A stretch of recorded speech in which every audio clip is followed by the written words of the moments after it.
I wanted to mention two verses which I know that you know, but we kind of skipped and they're important for us. So I just Mm, wanted to mention them, and if you know, you guys can tackle them. The first one comes from Ephesians 4:9, which mhm. said that Jesus, referring to Jesus, that he ascended.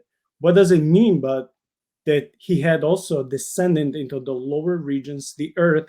And the second one coming from 1 Peter 3:18 to 22. It's a big chunk of a text. I don't want to read all of this, but that where Peter is speaking about Jesus going and proclaiming to the spirits in prison.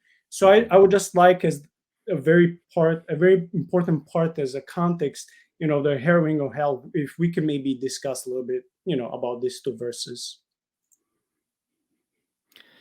I think that Ephesians passage may be part of where the line in the Apostles' Creed comes from, because there are some similarities in the language. It's the Apostles' Creed doesn't say descended to hell. It says something like descended to those below, right?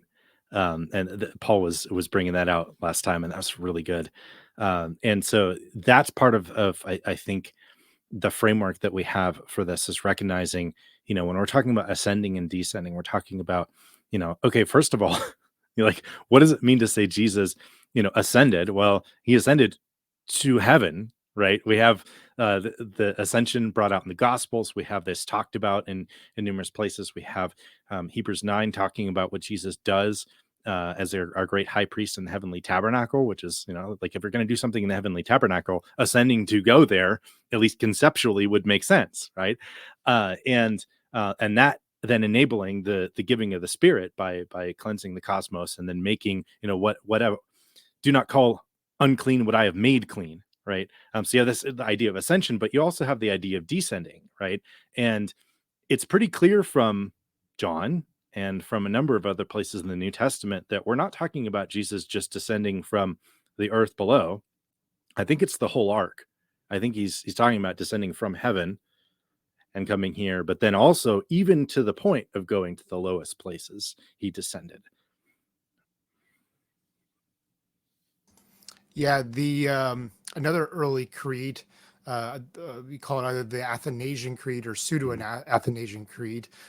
This is very much from the school of Alexandria, but we're not sure if it came from Athanasius himself. Right. The very last section says, "He suffered for our salvation.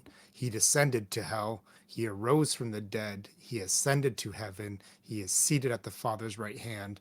And from there, he will come to judge the living and the dead," right? So the idea was reasonably consistent that this is Mhm. going on. Um, I think some of it's been bent or changed to have to fit other systems that Mhm. came later, right? And that's part of our issue. I know in particular that passage from First Peter 3. Augustine addresses in his letter 164 because another member of the church is asking about it, and essentially it boils down to Augustine saying, "I don't know what this means." He can Yeah. figure out he can kind of figure out that Christ would have gone to the underworld, but then he gets to the part about Noah and says, "Why is Noah there? What is this talking about?" And he has to rework his idea of what happens to souls and salvation to fit it, and he's never really sure. And I think that kind of carried forward. Mhm. People took it more as Christ couldn't have gone to the underworld more than there's some other stuff going on here. So Yeah. um, I my understanding is that the witness of the early church in interpreting the stuff is pretty clear, and Yeah. that's where the idea of Christ going to Hades in triumph comes from. But we've sort of talked ourselves out of it. Yeah. So just to back that point up, right? Where do we see this? If you want a book that goes through a lot of the sources, in this is particularly looking at patristics and Orthodox, Eastern Orthodox tradition, but it's Christ the Conqueror of Hell by Metropolitan Hilarion Alfeyev.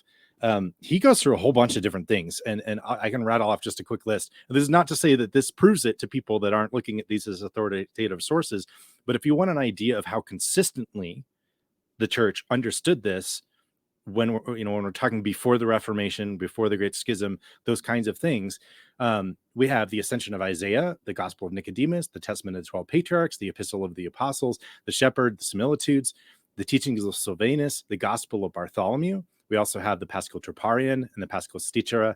We have On Pascha from Melito of Sardis, which I read from last time we met. The Acts of Thomas, the Odes of Solomon, the Divine Institutes by Lactantius. We have hymns of St. Ephraim and St. Romanos in the Eastern Church. We have liturgical texts in the Eastern Church. And then we have a list of patristics that talk about this. Augustine being one of the ones that had the least consistent view. But we have people talking about the descent. We have Polycarp, Ignatius of Antioch, a Shepherd of Hermas, Justin Martyr, Melito of Sardis, Hippolytus of Rome, Irenaeus of Lyon, Clement of Alexandria, Origen, Western authors like Cyprian, Tertullian, Lactantius, Hilarius. We also have later authors like Gregory of Nyssa and some other Western ones. We have Jerome, Prudentius, and Rufinus. So this is very consistent. It's just that we don't know that because we don't know church history.